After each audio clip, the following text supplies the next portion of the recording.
Hey guys, so in this video we're going to be talking about measuring angles, and here we have two different angles and I'm going to be using two different protractors, a full circle protractor and a standard half protractor or half of a circle protractor to measure each of them.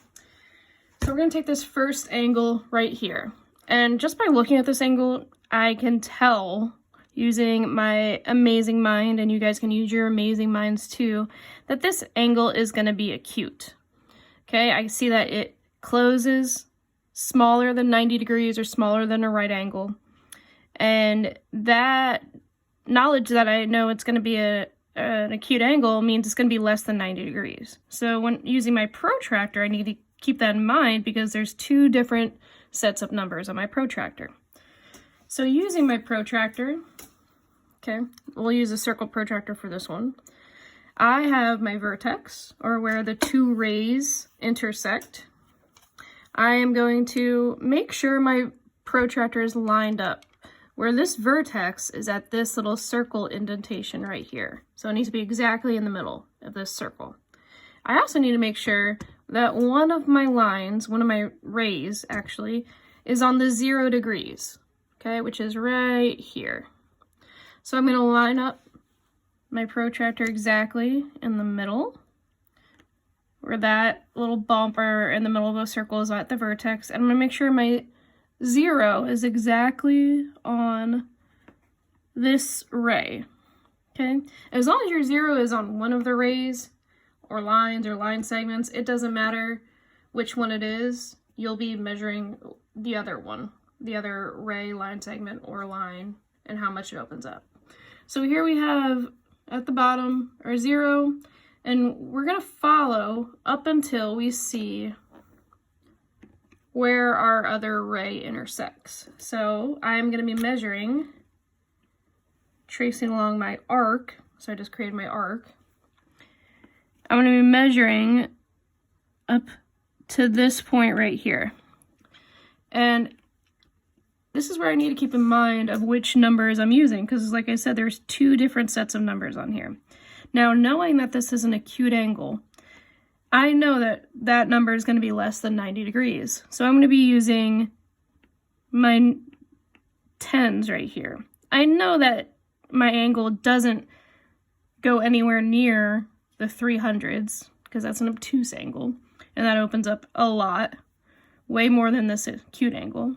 So I'm going to follow up. So starting at the 0, I go to 10, 20, 30, 40, and my angle doesn't quite reach 50. So I'm going to, starting from the 40, go to 41, 42, 43, 44, 45, 46, 47, and this angle measures about 48 degrees. Now, again, that's my arc, and I measured that it is 48 degrees. Now for our second angle, we're going to be using this half circle protractor. So again, I need to make sure my vertex is lined up. And for this protractor, there is a circle that's cut out, and then there's a line that goes through it. You're going to make sure that your vertex is exactly in that circle in the center, and that this line runs on the bottom, or whatever array you're putting at the bottom.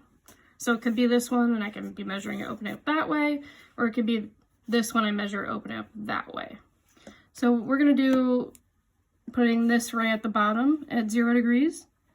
I'm going to make sure this vertex is in the circle, and I'm going to make sure my rays at the bottom are at 0 degrees.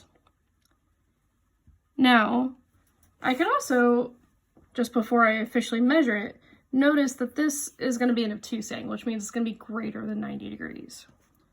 So I am going to line it up, and then I'm going to follow. So this is my 0 right here. I'm going to follow how it opens up this way.